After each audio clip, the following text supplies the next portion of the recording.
I just want to say, and it's fitting that I have this last slide as well, where we have the PainEd website. We're not making any money out of it. We're not selling anything.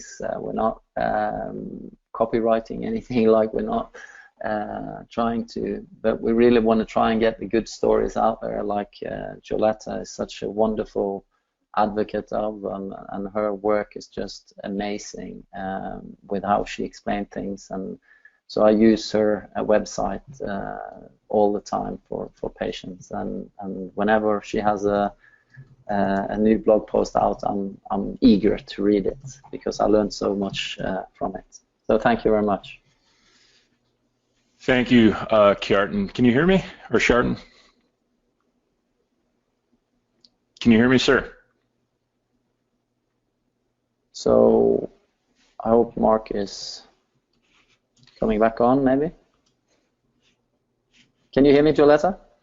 I can hear you. Can you hear Mark? Because Mark was just trying to talk to you too. Can you hear me? There? Your audio. Yeah, sorry, it's on now. Sorry. Oh, no worries. I did have a question. We're going to have Joletta come on here in a second and share her experience, but I had a few questions from the audience. To what extent do you still use manual therapy? Is it more for facilitation, feedback, calming, reassurance, and do you ever incorporate things like PAs or rotations? Yeah, I was pretty sure that question would come up, and I think, as I said in the talk, that using manual therapy is fine, but for me, the notion of manual therapy changing behavior, I've not really seen that much evidence for it, but I can use it as a way of desensitizing. So it's more about sensitivity than anything else. So I can use mobilizations and rotations if that's viable for the patient, but never in isolation. And I don't want my quest or my answer to be okay, so I can just go on doing my manual therapy all the time and that's it. So I think sensible use of hands, whether you label it as manual therapy or the dermoneuromodulation or what have you, I think is perfectly fine. So I have no objections to that, but I don't like the notion of people being fed into the belief that it's the hands that's the most important thing for a long-standing pain problem. It can have effect, but I think it's the behavioral change that is important. Thanks. I have another question. Can you talk about visit 2 and 3, and how do you reassess from visit 1 as far as the effect you've had?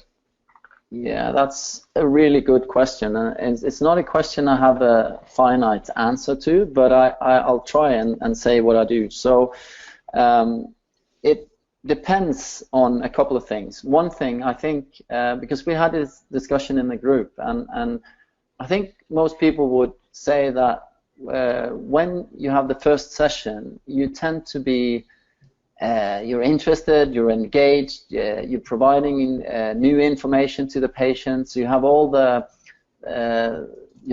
things that are novel and good and so forth. But if they come back in the third and second and third session and things haven't really changed around, then that can be a tough thing. So I'll try. If I don't have time to formulate the vicious cycle in the first session, then I would start off with that in the second session. So that then becomes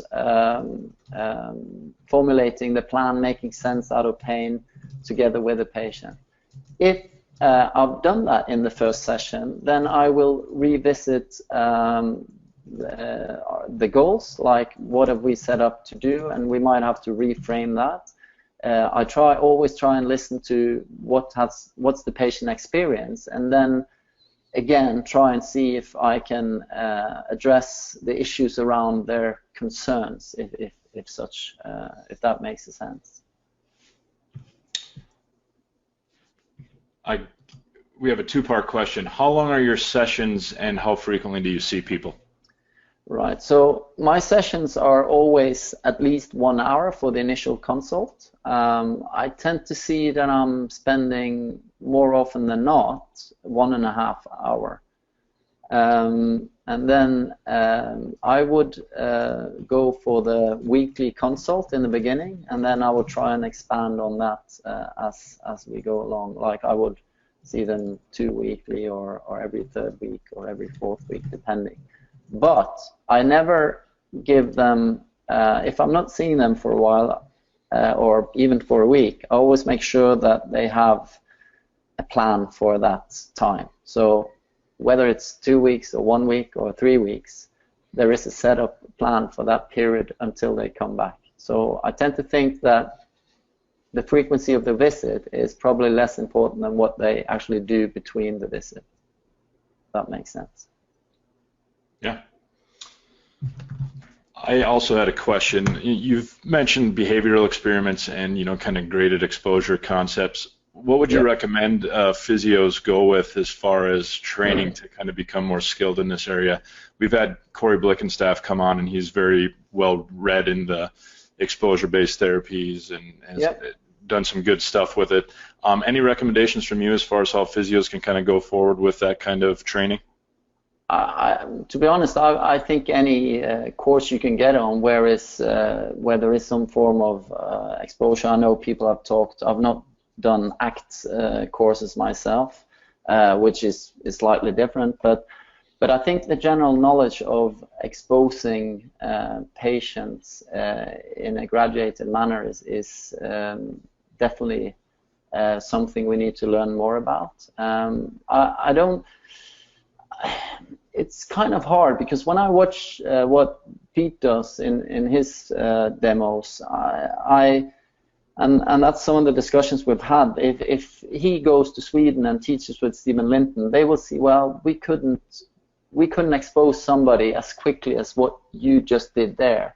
So I think some of the stuff we do where we tie in the cognitive stuff with behavioral experiments and makes us that we can go directly into that feared, guarded, or feared activity much quicker. Yeah. Did that answer your question or not? I wasn't sure. Yeah, I think that's one of the big topic areas out there is how do we kind of become more psychologically informed physiotherapists, and it's a challenge because in the U.S. I don't think there's a ton of training on it currently. I know more in the U.K. and in Europe that's much more seen as a common practice. So I think we're trying to kind of figure out ways to best incorporate that into our practice because obviously, as your framework points out, we got to understand the whole person, and psychology definitely is a piece of that. Absolutely, but I think it's tying in the two though. That's the main thing. That you can learn a lot about psychologically informed things, but it's really tying in that with behavior and movement that we know more about. So I think it's trying to get as multi-skilled as possible, but maintaining that core that we do still, I think. Sure. We have another question. Can you provide a few examples of the language or phrases you use to encourage your patients to engage in movement experiments, especially for those with high levels of fear and anxiety? Right. So one of the things I tend to do is I use guarded movement. I quite often use the fist, the hand, like the clenched fist, just to show what would happen if you clenched your fist for a long time. So that's not just about language, but it's about demonstrating it in another part of the body. I tend to go into showing how the pain is. I explain about pain not always being a sort of an alarm signal for destruction or for something being destroyed, or it can be I use explanations like if you're sunburnt and come in and take a shower in the same. So use that sensitivity, understanding. There can be things like showing how you can have the nociception without, the pain without nociception. Just trying to use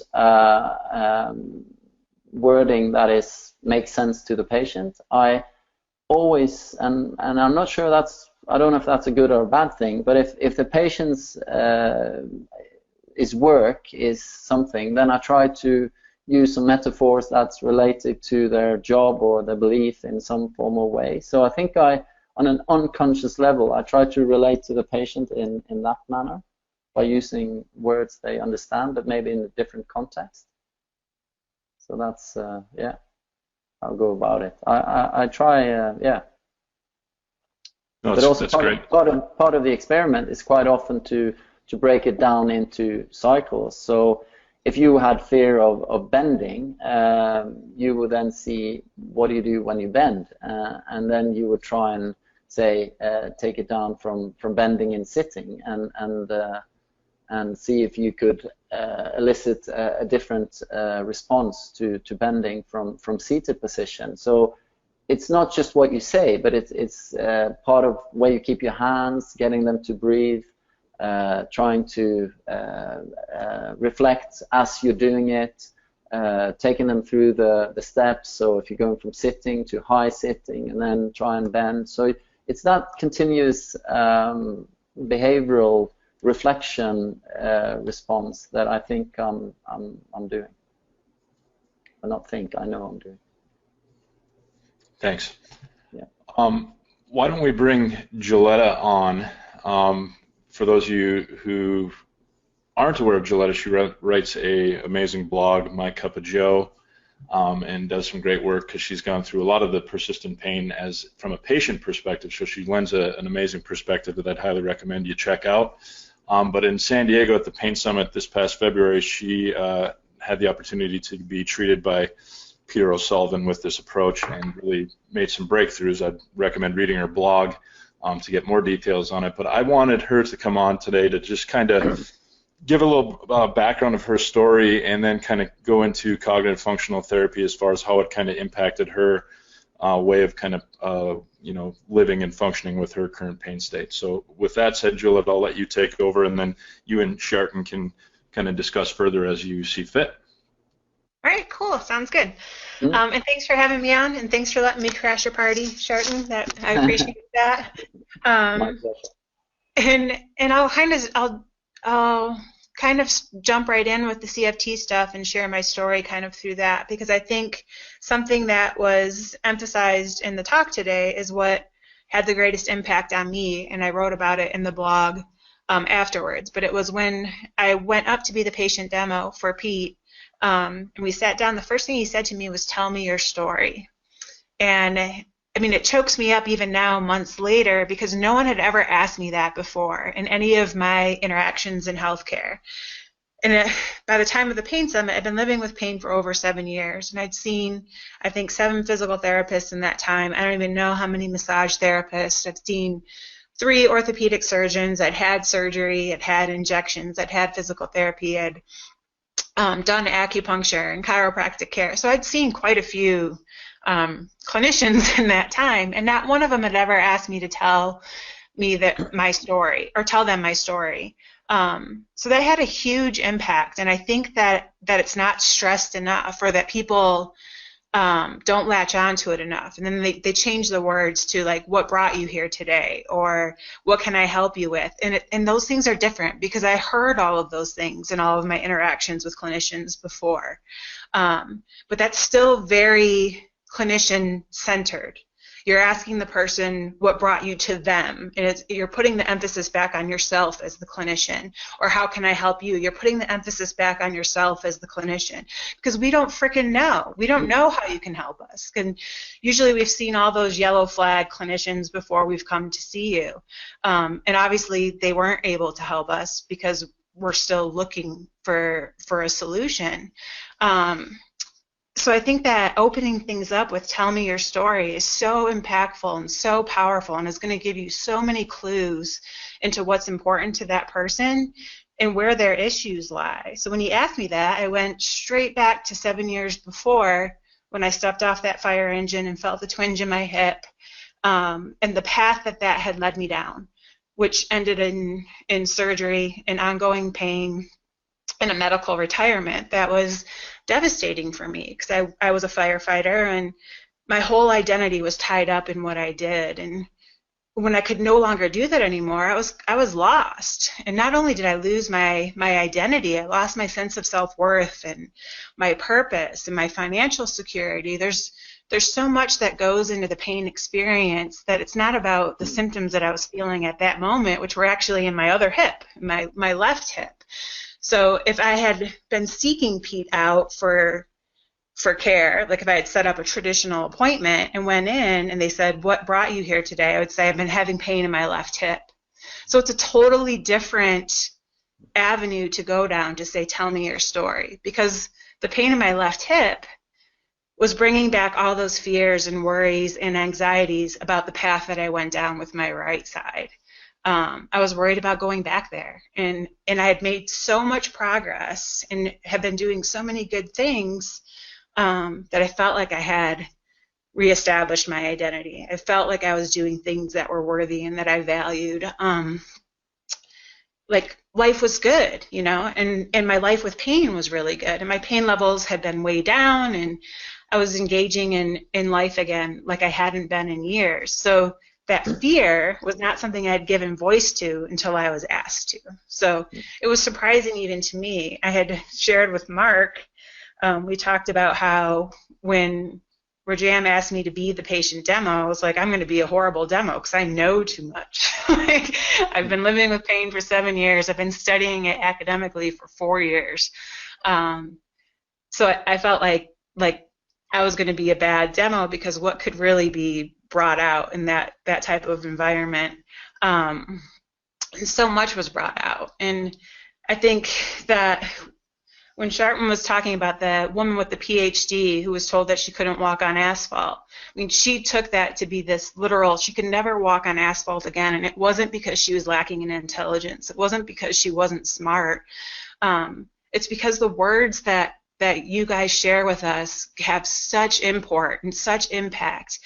And when you're in pain all the time, that tends to become your focus, and you're not putting a lot of cognitive attention on the things that you hear. You're just taking them at face value and internalizing them, and they become a part of your behavior patterns.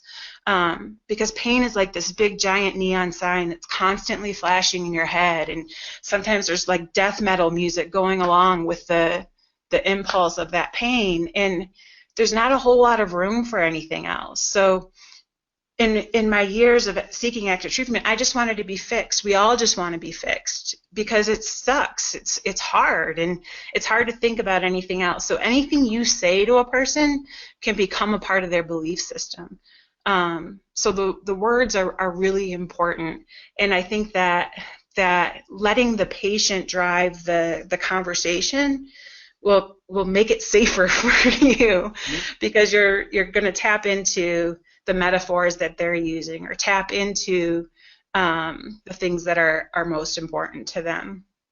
I know that there's a lot of pushback for the psychosocial factors when it comes to pain, both from a clinician point of view and from the person in pain's point of view, because there's a lot of stigma and a lot of misconceptions as to what that is. But psychology includes the study of behavior, and that's what you're trying to do, is change behavior. You're trying to help people reconceptualize pain, and conceptualization is psychology. Behavior change is psychology. So this isn't some scary, topic, and it's not just mental illness or pathological thinking.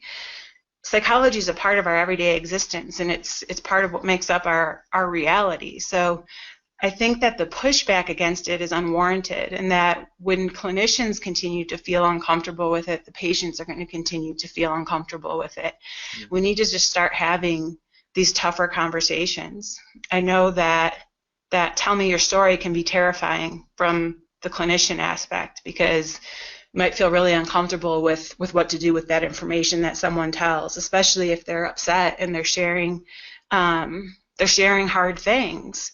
But the best way that I could say to approach that is just to be human. Like, it's your friend telling you something hard. Empathize with that person and say, reflect back to them, as Kjartan was saying, and say, it sounds like you're going through a really hard time, and let them know that you're hearing their story, and that's going to lead to so much good that I don't think I can emphasize it enough. I don't know where to go from there. So during that tell me your story thing, and I went back to my right hip, and even though the pain was in my left hip, and I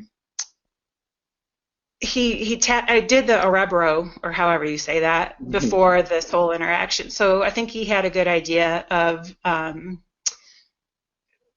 that I'm a worried and anxious individual just by nature.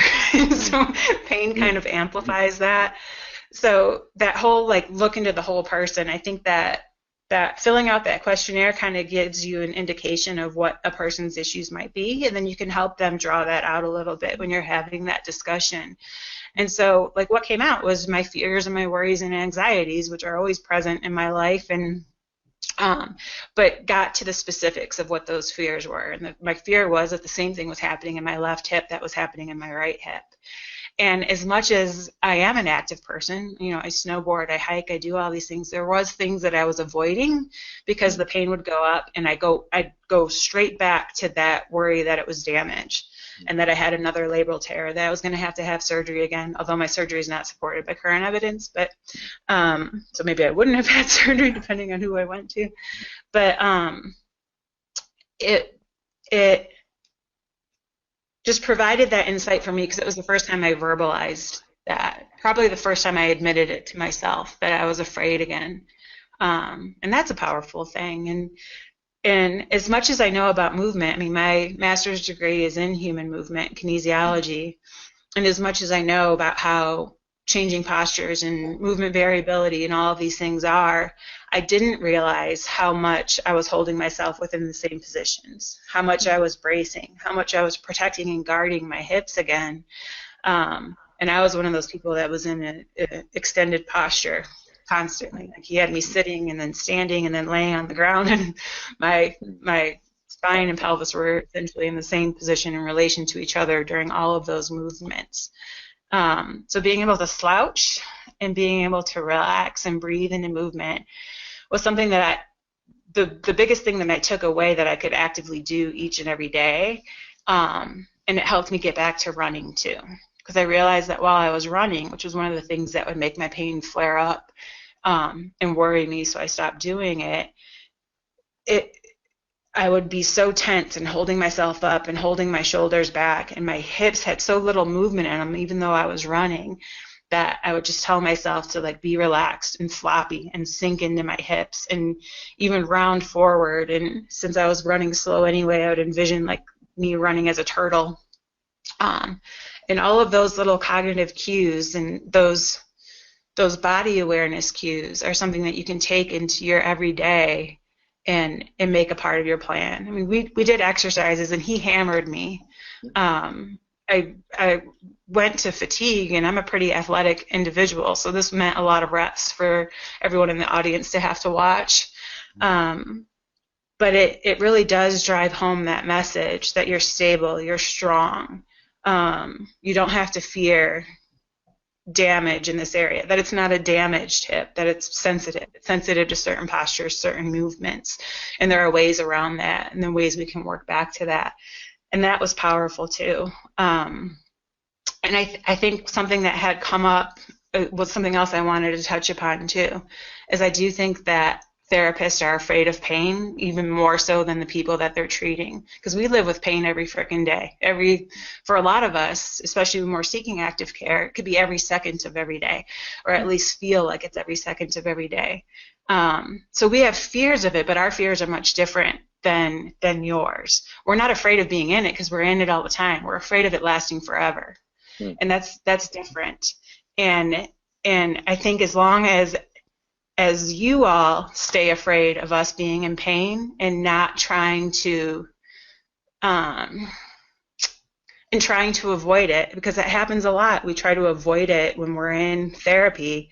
That just reinforces the message to us that it's something that should be avoided. And it reinforces the message that it's bad. And I think that we need to shift that perspective too. I think that's it.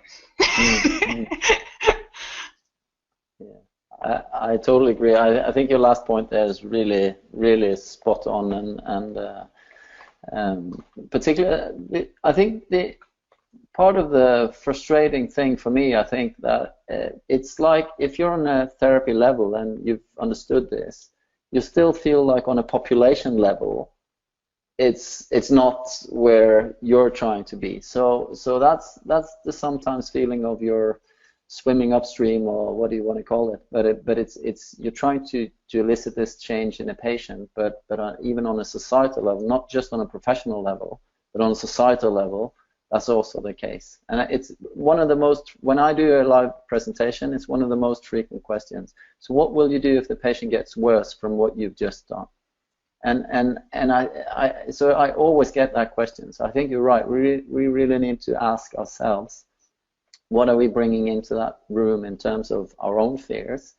And it's kind of weird that we're so afraid of doing things and making pain when we know pain is so linked to being inactive. We should really be afraid of being inactive, but we are afraid of eliciting that response in patients. So that's a huge, huge point. And again, I think, again, from watching Peter and seeing the therapist reactions in London is, wow, you really pushed that patient beyond what I would dare to do. And maybe that's why it's getting such a strong response. You're really overloading the system. We're really trying to elicit that behavioral change through such a behavioral experiment quite rigorously, if you like.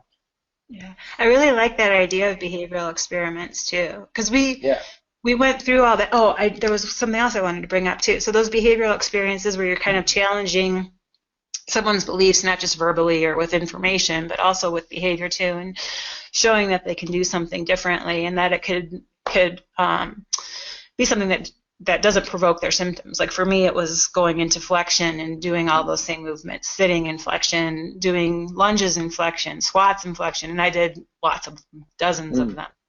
But for me too, and this is knowing your person too, and I think that Pete does a really good job of knowing the person.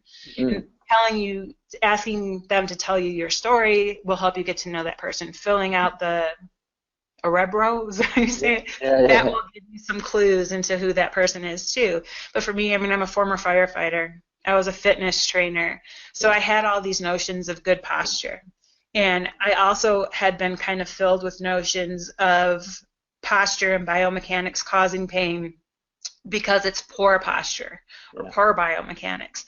So I would constantly hold myself up and out of my hips and fall back into those good posture kind of positions, and it was cognitively difficult for me to go into flexion and to do lunges and squats and flexion, because that's so against everything I ever did when I was lifting heavy and working out and doing all of those things.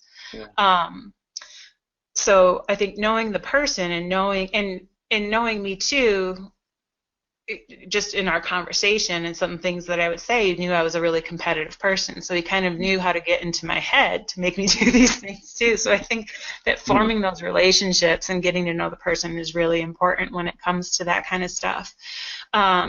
And we did all of that, and that was really important for me to see. And he brought up the snowboarding and what I thought that was going on in my hip while I was snowboarding, because that's something I do a lot in the winter time.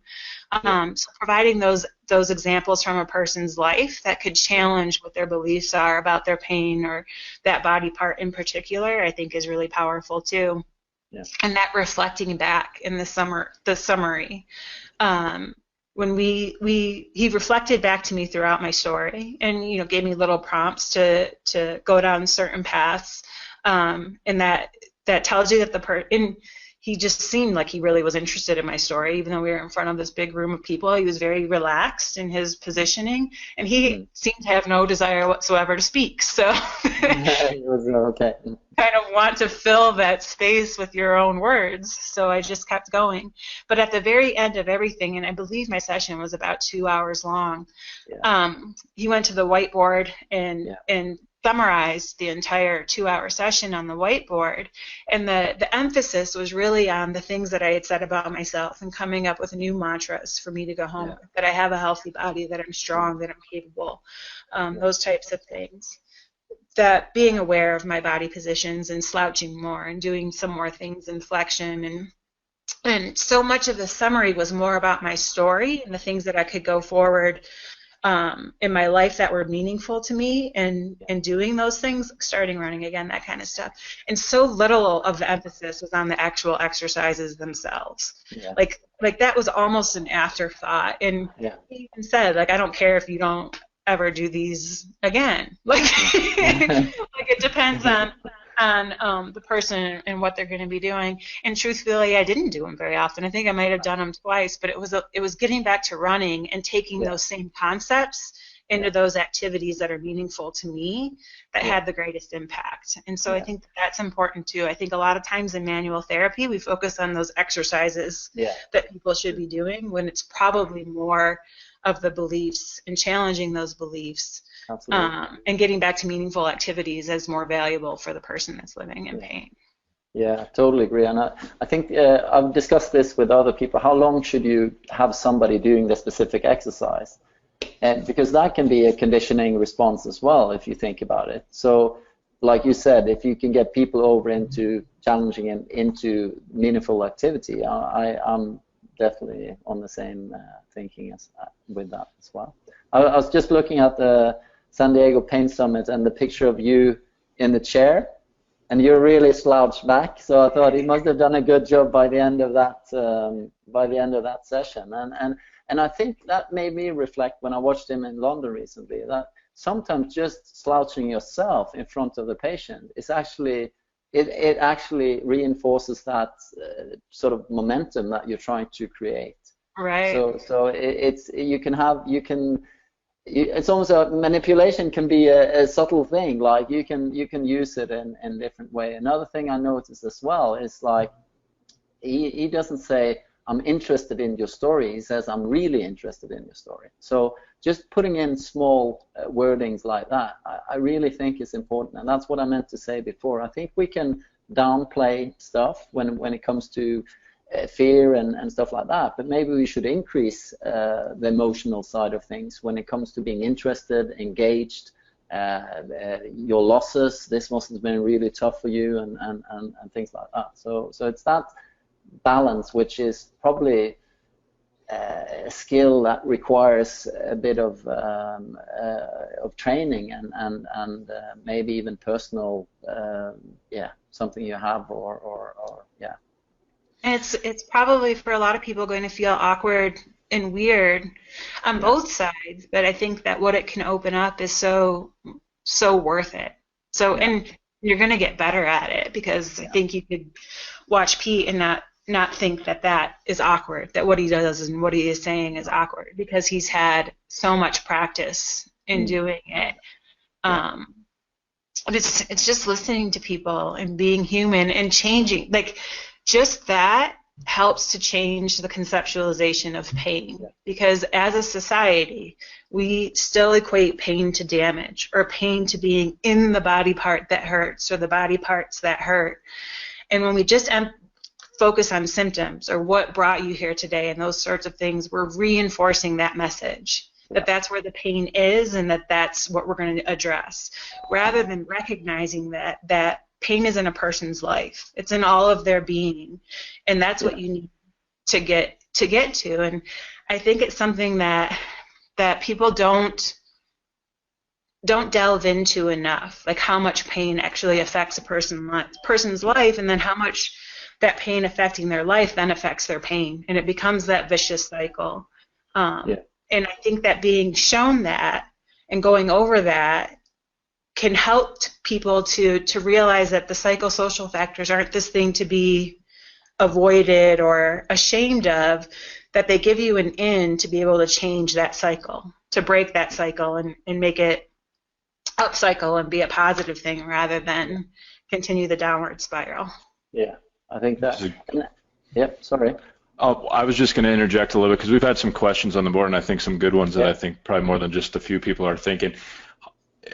How important do you think it is for clinicians to really kind of do some self-reflection in their practice? Because we're getting questions on, Joletta, did you have significant flaring during that? Did you have a flare later that week after Peter did this with you? And understandably, as clinicians, we're kind of fearful of, reinforcing that pain or that movement equals damage or pain mode with patients by taking them through this and having that kind of negative reaction. So how important, I guess the question would be, how important is it for clinicians to really do that self-reflective process to understand their own fears and biases that they bring into the encounter? And I guess let's start there, and then I have one other question. Well, I think, from my point of view, I think it's really important, and I think it's part of why there's pushback against it too, because self-reflection is hard. It's hard to look at what we ourselves are doing that might be contributing to outcomes that aren't desirable. Whether you're the person living with pain or you're the therapist, it's uncomfortable. But we're all human, and we're all just trying to figure this thing out, whether you're the person treating the person in pain or you're the person living in pain. And nobody has all the answers. Like, there is no universal solution to all of this. So I think that reflection is really important, because it can make you aware of things that you're like, oh man, that kind of sucks. And I've been doing this for 5 years, 10 years, 20 years.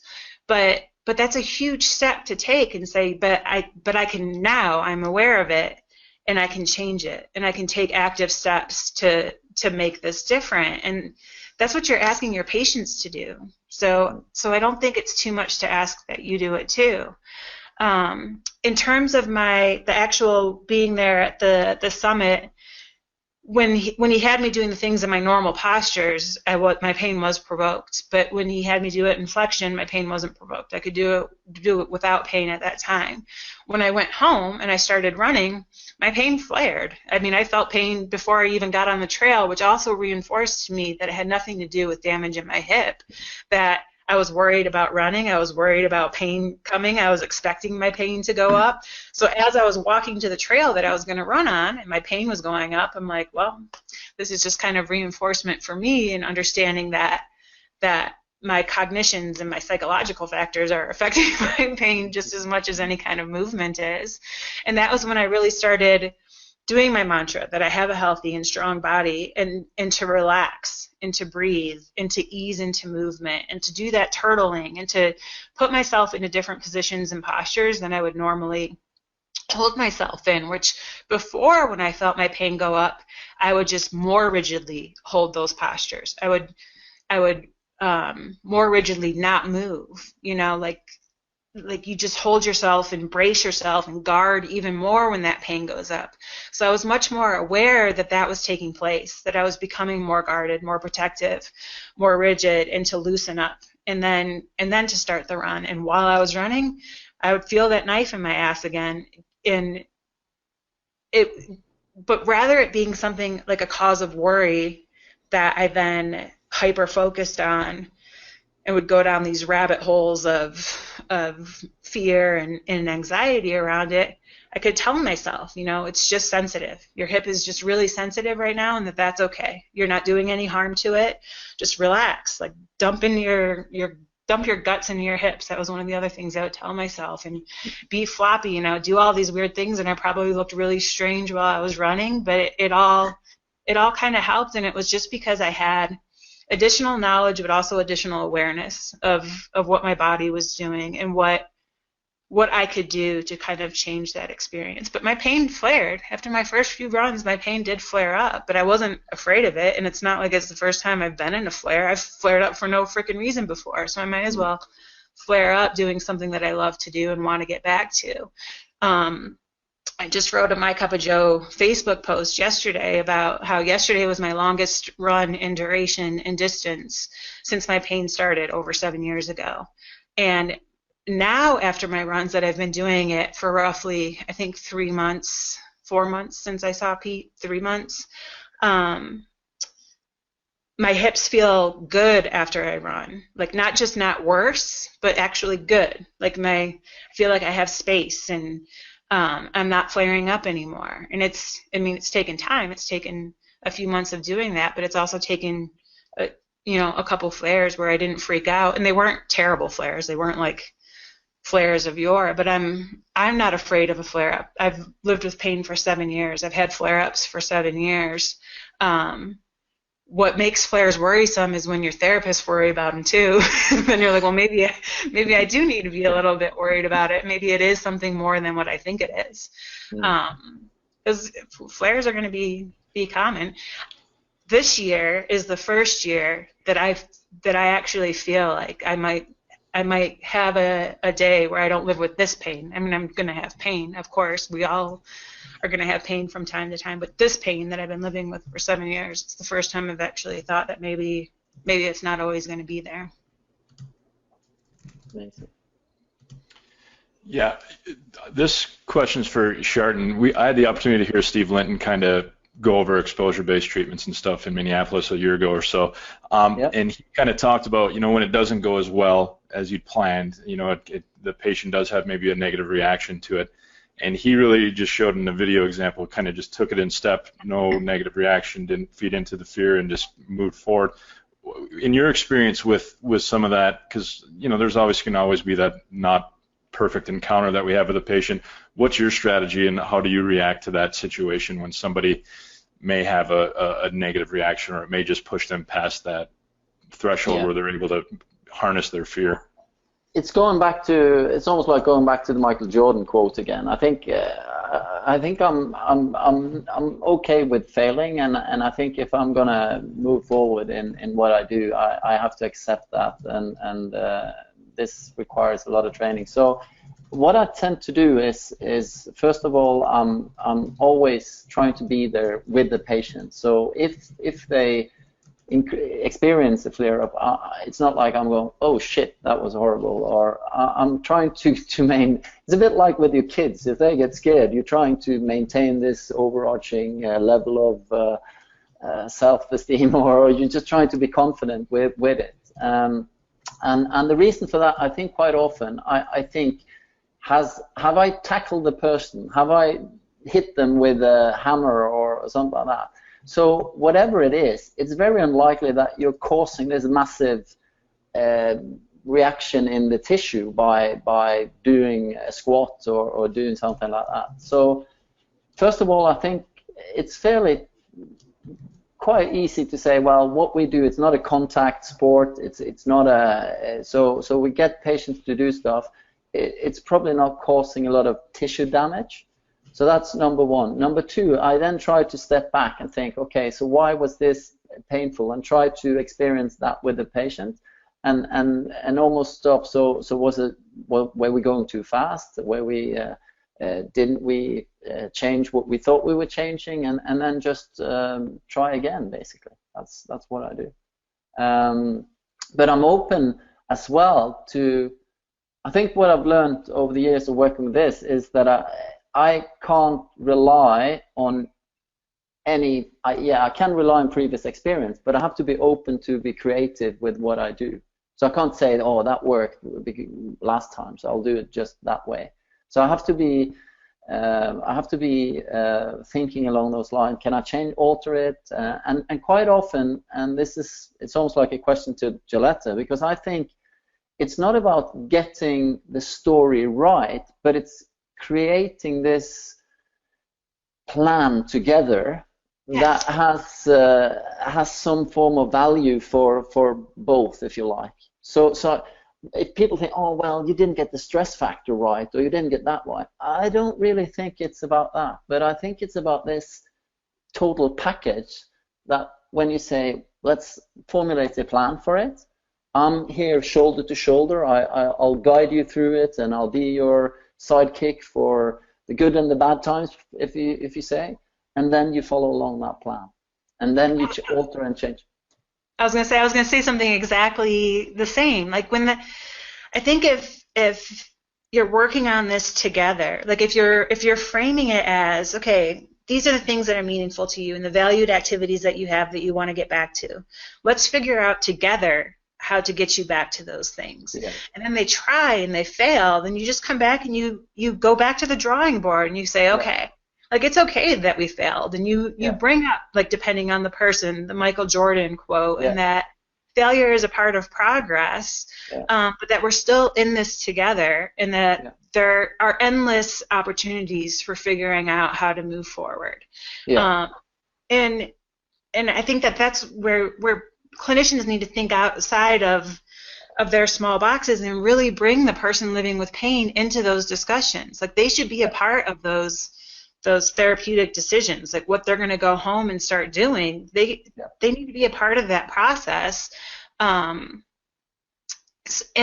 then both people have skin in the game. And then too, like I think it's important for clinicians to remember too that you're not healing the person. You're not fixing the person. You're working with them so that they can heal and fix themselves, because they're the ones that are living with themselves 365 days a year, 24/7. You're only with them maybe a couple hours a week, and only for a few weeks or a few months. So it's really about empowering this person to continue with these things in the rest of their life, because you're just a small blip in their trajectory, which is a good thing, especially if they stop seeking other therapists after you. But it's not all on you; it's on them too. Successful outcomes are really more a matter of what the person in pain is going to go forward and doing. So it's okay to fail, and even if things don't work out for that patient at this time, they probably just weren't ready for it. They're not there yet, and that's a real thing too. Like you have to be open to conceptualizing your pain differently and conceptualizing how you're going to move forward differently. And it's harder for a lot of people to realize that it's going to take time. It's not going to happen overnight. That there might be ups and downs. Like it's hard for people to accept that sometimes, and there's not a whole lot that you can do for that, but you can plant seeds. And so that encounter, even if it fails overall, that person leaves and they didn't get better and they weren't happy, there are still seeds planted that might be nourished down the line and start sprouting, a couple weeks or a couple months or even a couple years from now. And that's worthy too, and that's worthwhile too. And I think that often gets missed as well. We live in a society of quick fixes, of where a surgery or a pill can fix that. It's really hard for people to wrap their heads around the fact that there's things that they can do to change their own experience, and you're not going to be able to force that on a lot of people. It's going to be a process that takes place together, and I think that that's important. And people are very different as well. So I can think, and I just back to the question I was asked with using your hands. I've had patients who told me things when they're lying face down because they couldn't tell it to me while they were looking in my eyes.